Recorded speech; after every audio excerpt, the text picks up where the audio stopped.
Did we just witness the biggest surprise of the year at UFC 315? The main event left fans speechless, and the rest of the card had twists nobody saw coming. From stunning performances to shocking decisions, this event was anything but predictable. Let's break down the chaos from top to bottom. And trust me, it's going to get heated. Chapter 1. Jack Della Maddalena shocks Belal. Jack Della Maddalena versus Belal Muhammad was the main event, and it did not disappoint. Jack won by unanimous decision, 48-47, 48-47, and 49-46. But what stood out wasn't just the result, it was Belal's game plan or lack of one. Seriously, why did Belal try to outbox one of the most dangerous strikers in the division for 3 rounds? He didn't even shoot his first takedown until almost the end of round 1. By the time he started wrestling more consistently in rounds 4 and 5, the damage had already been done.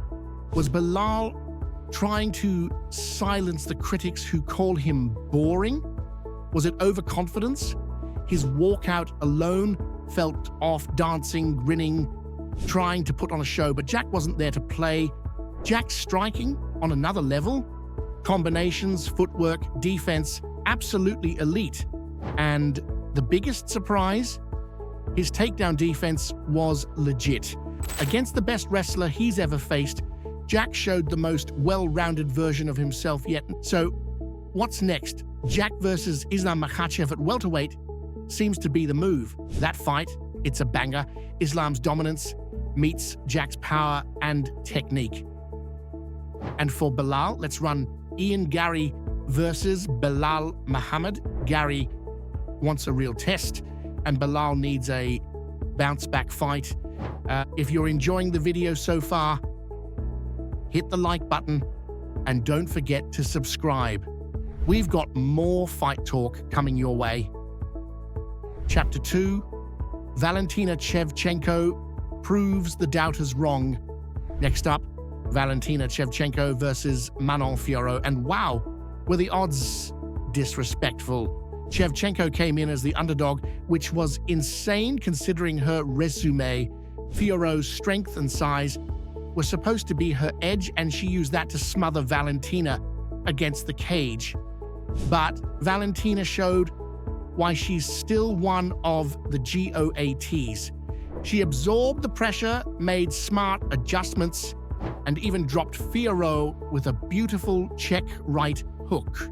Despite the physical mismatch, Valentina's precision and fight IQ won the day. Now a real test awaits.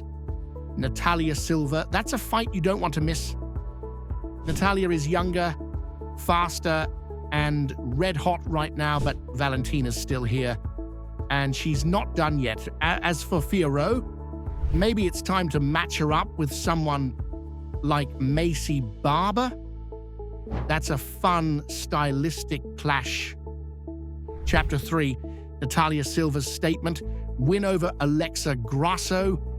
Speaking of Natalia Silva, what a performance against Alexa Grasso. Fast hands, slick movement, and clinical striking. She didn't just beat Alexa, she outclassed her. Silva's composure and patience stood out. She didn't rush, didn't overcommit, and still landed with authority. Her counters were sharp, her defense was tight, and she kept Alexa guessing. Silva is a real threat, and her potential fight with Valentina, that could be the best women's flyweight bout in years. Silva versus Shevchenko has fight of the year written all over it. Chapter 4, Benoit Saint-Denis bullies pre-Polek. Benoit Saint-Denis, also known as BSD, walked into the octagon like he had one goal: to dominate, and that's exactly what he did. From the very first second, he came forward with non-stop pressure and didn't give Kyle Prepolek a chance to breathe. It looked like Kyle didn't even have time to think, let alone fight back. Benoit's grappling was strong and steady. He kept going for takedowns, stayed close, and controlled the action every step of the way.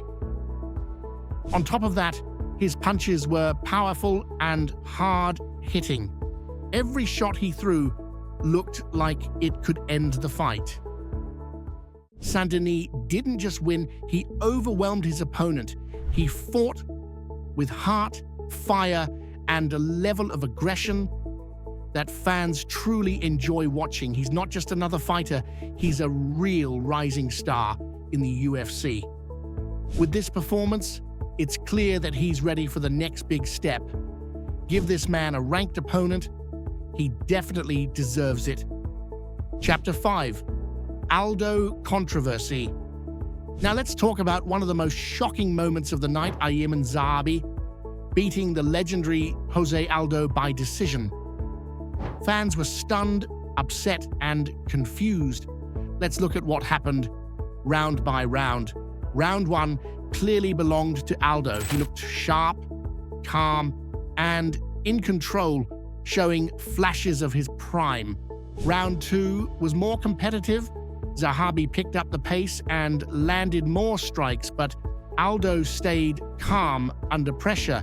He didn't look hurt or out of control. It was close, but many still gave the edge to Aldo for his composure and cleaner shots.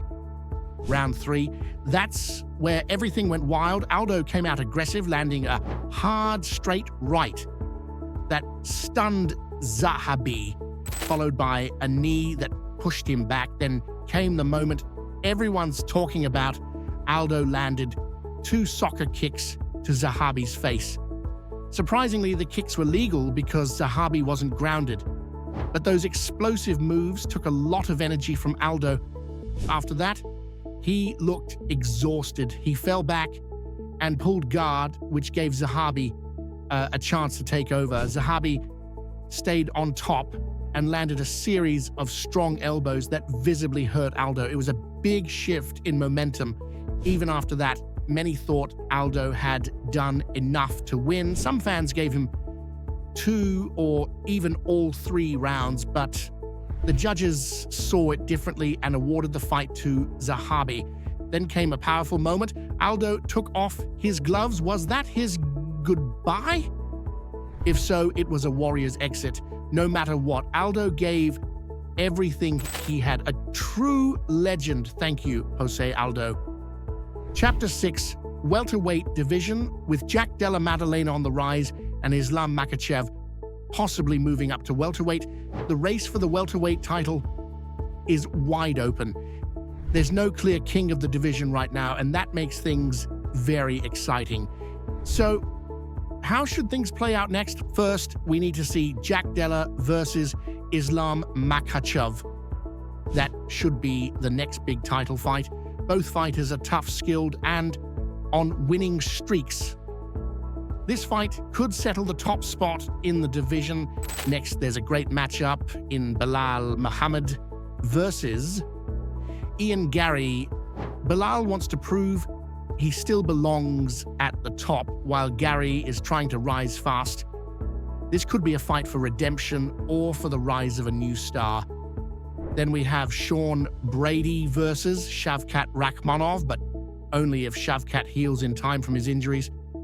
If he can't return soon, then Brady should face Joaquin Buckley, especially if Buckley manages to beat Kamaru Usman. Right now, the division is full of killers and nobody's sitting around. Shavkat might miss his chance if his injuries keep him away too long. Meanwhile, Brady just dominated Leon Edwards, and Buckley shocked everyone by knocking out Colby Covington. These guys are not going to wait forever. And let's not forget about Ian Garry. He's quietly building an impressive record. If he beats Belal, he could be just one more win away from fighting for the belt.